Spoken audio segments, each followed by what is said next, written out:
Hello everyone. Today we are going to discuss about immersion effect and drop experiment. In our foregoing lecture हम लोगों ने discuss किया था कि absorption spectrum क्या होता है, एक्शन स्पेक्ट्रम क्या होता है, कुछ थोड़ी बहुत बातें करी थी पिगमेंट्स के बारे में। एक बार मैं जल्दी से इसको रिकैप कर देता हूँ। मैंने क्या डिस्कस किया था हम लोगों ने लास्ट लेक्चर में कि कौन सा पिगमेंट किस वेवलेंथ की लाइट को एब्जॉर्ब करता है, इस चीज़ को इंटरप्रिटेट कौन करता है, एब्जॉर्प्शन स्पेक्ट्रम। और किस वेवलेंथ की लाइट पर मैक्सिमम फोटोसिंथेसिस हो रही है, मैक्सिमम ऑक्सीजन इवॉल्व हो रही है, इस चीज़ को कौन बता रहा था, एक्शन स्पेक्ट्रम। और क्योंकि पूरा का पूरा खेल लाइट एनर्जी का है और लाइट एनर्जी को ही केमिकल एनर्जी में कन्वर्ट किया जाता है in the process of photosynthesis, तो लाइट फेज ऑफ और डार्क फेज को स्टार्ट करने के पहले कुछ इंपॉर्टेंट एक्सपेरिमेंट है, कंसेप्ट हैं, कंक्लूजन है लोगों के द्वारा दिए हुए, उसको समझना बहुत ज़रूरी है। उसमें एक सबसे इंपॉर्टेंट है इमर्सन इफेक्ट और रेड ड्रॉप एक्सपेरिमेंट उन्होंने किया था। और इनका एक्सपेरिमेंट जो इनके कंक्लूजन थे वो एक्चुअली किस बेसिस पर बेस थे, ये इनका पूरा का कंक्लूजन बेस था क्वांटम यील्ड पर। अब ये क्वांटम यील्ड क्या चीज़ होती है? क्वांटम यील्ड का मतलब होता है कि जैसे पता है आपको कि ये फोटान यानी लाइट एनर्जी इंसिडेंट करते हैं कहाँ पर, पिगमेंट्स पर। पिगमेंट्स इनको लाइट एनर्जी, इस लाइट एनर्जी को एब्जॉर्ब करते हैं और ये पिगमेंट्स फिर इलेक्ट्रॉन रिलीज करते हैं। इलेक्ट्रॉन रिलीज करते हैं तो electron high energy to lower energy move करता है, एनर्जी वहाँ से लिबरेट करता है और उसी लिबरेटेड एनर्जी को यूज़ करके रिड्यूसिंग पावर का फॉर्मेशन किया जाता है और उसी दौरान ऑक्सीजन भी स्प्लिटिंग ऑफ वाटर के थ्रू निकल रही होती है। तो क्वांटम यील्ड का मतलब हुआ कि भाई कितना फोटान चाहिए to evolve one molecule of oxygen. मतलब इसको इस तरह समझिए, quantum yield is what, amount of oxygen released per photon absorb,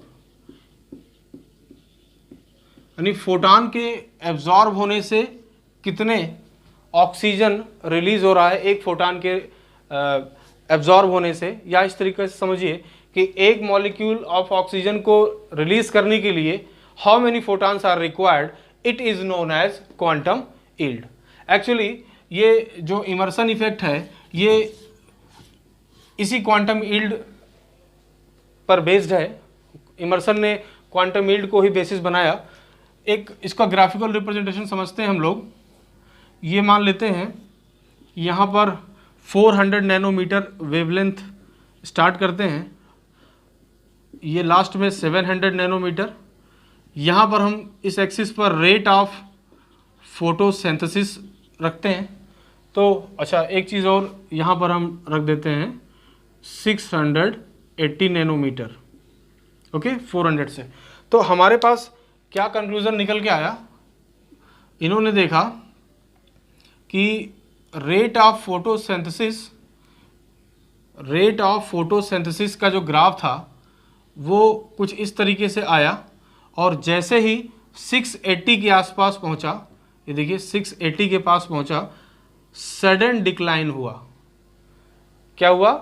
sudden decline. अब यहाँ से देखिए, अगर मैं इसको इस तरीके से बना दूं यहाँ पर तो आप अब समझ में आएगा आपको कि रेट ऑफ फोटोसिंथेसिस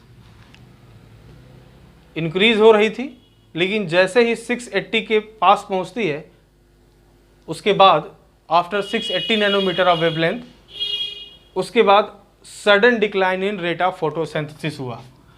क्या हुआ? Sudden decline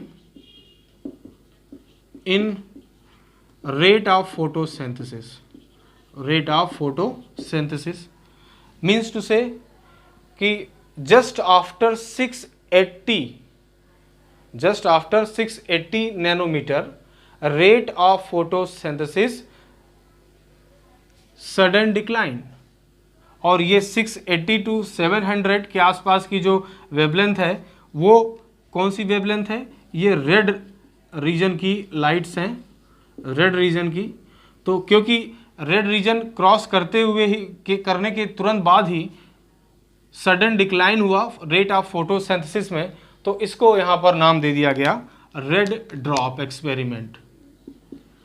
red drop experiment means what कि 680 यानी रेड रीजन पर मैक्सिमम फोटोसिंथेसिस होती है और 680 के बाद जैसे वेवलेंथ की बात करेंगे अचानक से डिक्लाइन हो जाएगा rate of photosynthesis. Red drop experiment में क्या यहाँ पर कंफर्म हुआ इमर्सन के हिसाब से कि रेड रीजन की लाइट तक फोटोसिंथेसिस मैक्सिमम होती है और रेड रीजन के जस्ट बाद सडन डिक्लाइन हो जाता है रेट ऑफ फोटोसिंथेसिस। तो रेड रीजन की ही ये वेवलेंथ है 682 या 653 टू 700 नैनोमीटर। यहाँ पर रेट ऑफ फोटोसिंथेसिस इसके बाद अचानक से डिक्लाइन होता है क्योंकि रेड रीजन के बाद डिक्लाइन होता है, that's why named as red drop experiment. और इमर्सन का ये जो इफेक्ट था अभी हम इसके बाद पढ़ेंगे, लेकिन शुरुआत इन्होंने क्वांटम यील्ड को बेसिस बनाकर ही किया। क्वांटम यील्ड का मतलब ही था कि amount of oxygen released by पर फोटॉन एब्जॉर्ब, यानी एक फोटॉन के एब्जॉर्ब होने से कितना अमाउंट ऑफ ऑक्सीजन रिलीज हो रहा है, एक्चुअली वही है क्वांटम यील्ड। अच्छा, इन्होंने अपना एक्सपेरिमेंट और आगे रखा, कंटिन्यू रखा। इन्होंने फोटोसिंथेसिस को एक बार उन्होंने पिगमेंट्स या फोटोसिंथेसिस को 700 नैनोमीटर पर कराया, यानी फोटोसिंथेसिस के लिए 700 नैनोमीटर की वेवलेंथ की लाइट को यहाँ पर इंसिडेंट कराया। तो हुआ क्या, उन्होंने ऑब्जर्व किया कि अप्रॉक्सीमेटली 10 क्वांटम यील्ड मिल रही है, यानी इतनी ऑक्सीजन रिलीज हो रही है। फिर दोबारा उन्होंने क्या किया, 653 नैनोमीटर की लाइट पर फोटोसिंथेसिस कराई, तो उन्होंने देखा कि 53 क्वांटम यील्ड ऑब्टेन हो रही है। एक्सपेरिमेंटल वैल्यूज हैं ये सब। दोबारा सुनिए, इसी एक्सपेरिमेंट को आगे क्या बढ़ाया इन्होंने, बेसिस क्या बनाया था कि रेड रीजन के बाद फोटोसिंथेसिस का रेट सडन डिक्लाइन हो जाता है। फिर इन्होंने इस एक्सपेरिमेंट को आगे कंटिन्यू रखा। उन्होंने एक बार फोटोसिंथेसिस कराई 700 नैनोमीटर पे, they got 10 quantum yield. Again उन्होंने फोटोसिंथेसिस को 653 नैनोमीटर की वेवलेंथ वाली लाइट में कराया, तो उनको क्या मिला, 53 क्वांटम यील्ड। फिर उन्होंने एक काम किया कि इसी फोटोसिंथेसिस को दोनों लाइट्स के साथ कराया, मतलब साइमल्टेनियसली, एक बार 700 नैनोमीटर साथ साथ 653 नैनोमीटर। तो उन्होंने देखा कि 72 क्वांटम यील्ड ऑब्टेन हो रही है।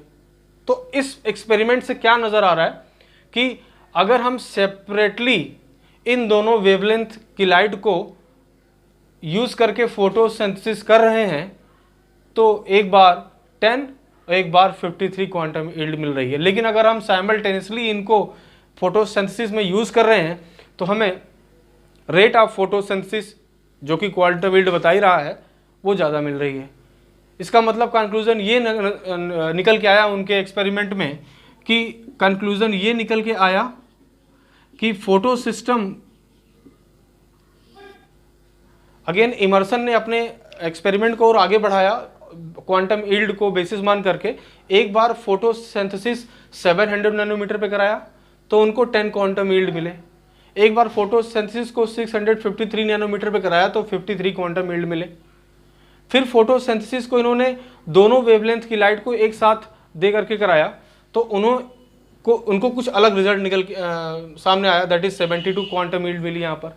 इसका मतलब इन तीनों स्टेप से हमें एक कंक्लूजन निकलता है कि अगर हम इन दोनों से सेपरेटली इन वेवलेंथ को ना देते हुए साइमल्टेनियसली दें फोटो सिस्टम पर फोटोसिंथेसिस के दौरान, तो फोटोसिंथेसिस रेट मैक्सिमम हो जाएगी सेपरेटली से बहुत ज़्यादा। सेपरेट 700 नैनोमीटर दिया तो 10 क्वांटम यील्ड, 653 नैनोमीटर दिया तो 53 क्वांटम यील्ड।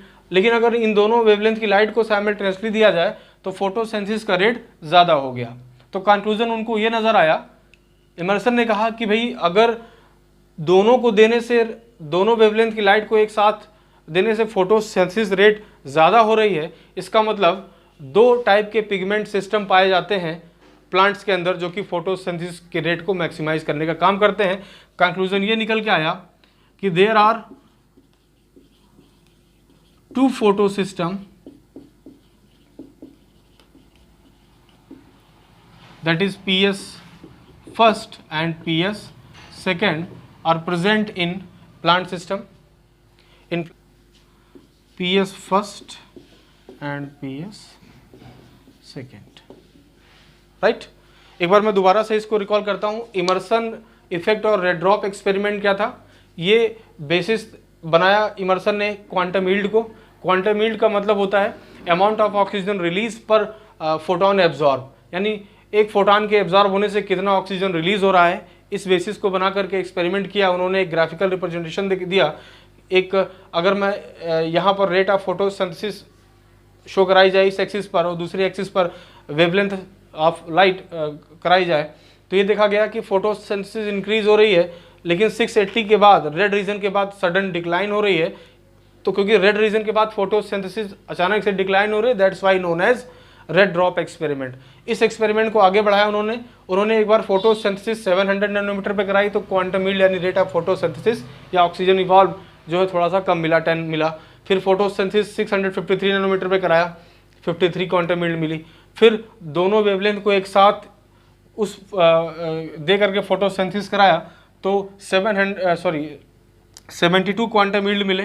तो इससे ये कंक्लूजन निकलता है कि दोनों को सेपरेटली फोटोसिंथेसिस, दोनों के सेपरेट फोटोसिंथेसिस से कहीं ज़्यादा मिल रहा है अगर दोनों वेवलेंथ की लाइट को हम एक साथ साइमल्टेनियसली यहाँ पर डालें। तो कंक्लूजन निकला कि प्लांट के अंदर there are two photosystem, PS first and PS second. In next video we will discuss about the photosystem. I hope ये वीडियो आपको समझ में आया होगा। कोई भी डाउट हो तो आप कमेंट बॉक्स में मुझसे पूछ सकते हैं। Thank you.